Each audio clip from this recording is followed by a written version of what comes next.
Today, we're going to talk about cultural context in mental health care. Um, in daily practice and also in the exam, you're going to face some questions in the exam and also in daily practice.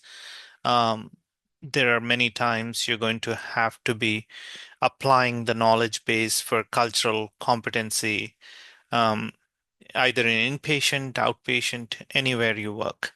So let's get in some understanding of how this plays a role.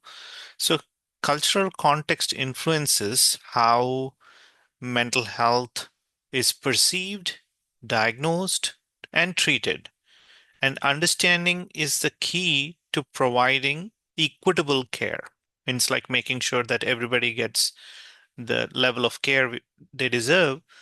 We need to understand their cultural context. But what does cultural context means?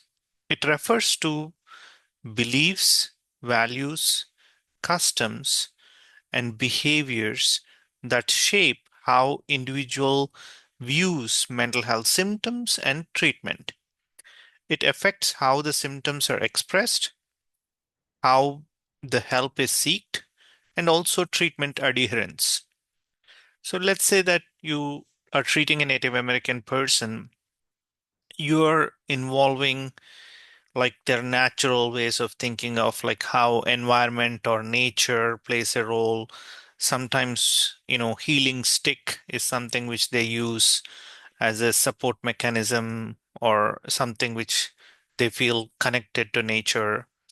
So the benefits of understanding this is that you build trust between the provider and the patient, improves accuracy of diagnosis because you're looking at situation from a lens of cultural knowledge base of that patient, and enhances treatment outcomes. Patients who are culturally understood are 30% more likely to adhere to treatment plans.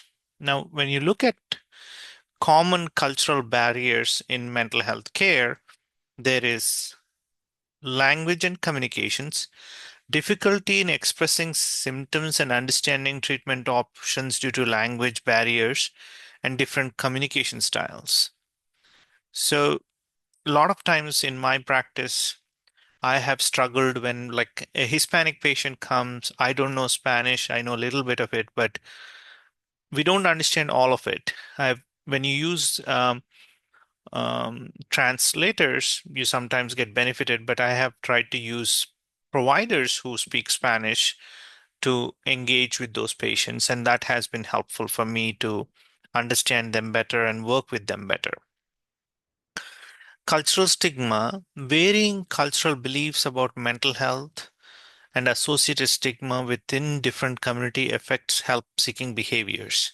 Means like within the community, how does the community perceive mental health or sometimes illness? There are some communities which are very open to this, some communities they're very closed off and have a lot of stigma related to it. So you want to have that understanding. Now, there is healthcare system mistrust also. Means like historical experiences and cultural differences lead to hesitation in engaging with mental health services. Now, symptom interpretation, each culture expresses the symptom differently and it's understood in different communities. So you want to be aware of that.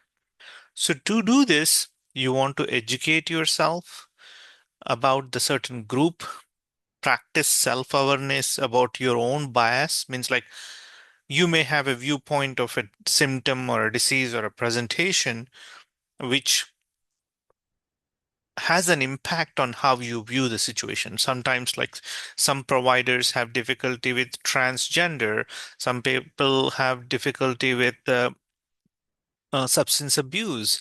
So you want to like have your own evaluate your own thought process and understanding of this and how your view on this impacts the decision making or diagnosis and treatment approach. You want to be neutral and standard of care should be met.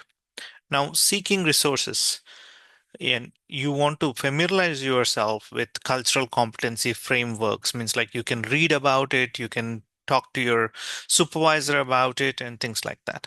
and adapt communication. Use clear, respectful knowledge to patients and collaborate with cultural liaisons or disciplinary teams. If there is somebody involved, you can use that. Okay.